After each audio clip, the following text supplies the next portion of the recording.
美国总统川普对中国的关税政策是一直变来变去，而且川普讲有咧进行贸易谈判，也毋过中国这边算是好人，或者场贸易战是充满变数。因为美国的波音公司暂时证实讲，2025年中国拢总甲因订50架飞行机，即马是已经停止接收来自美国的波音飞行机。 美国道琼指数连续3天回弹，二是收盘重新徛起伫4万点，市场看起来亲像真乐观。加减甲美中贸易战可能降温有关系，不过到底美中双方敢有参详？参详甲安怎？即摆又阁是一个讲好遐，一个讲本地。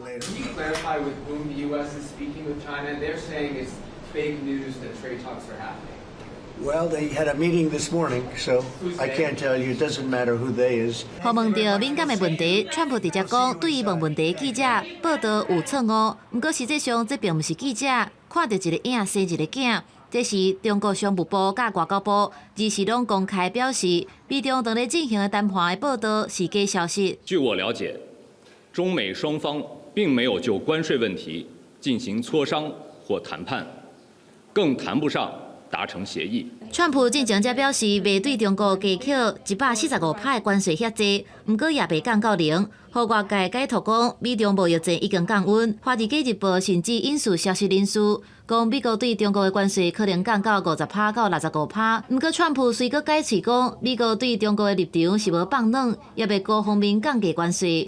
对中国谈判进度是互外界看甲雾煞煞，美国颠倒是对其他国家的信号相对明确。二是川普会见来访的两位的总理，甲财政部长史托滕伯格的时，美国的财政部长贝辛德向记者表示，美国甲韩国的贸易谈判正在进行，进度可能比按算的搁较紧。只是川普又搁表示，美国无可能一个一个谈判，若准对方无选择谈判，就是由美国来设定一个因认为公平的协议。 We are going to, at some point, just set prices for deals. Some will be tariffed. Some treated us very unfairly. They'll be tariffed higher than others.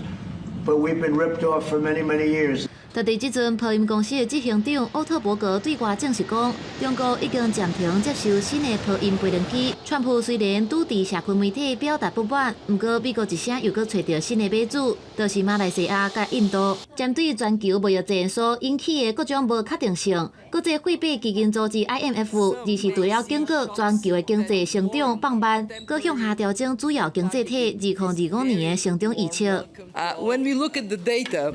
What we see is that for the United States, recession risks have increased now to 37%.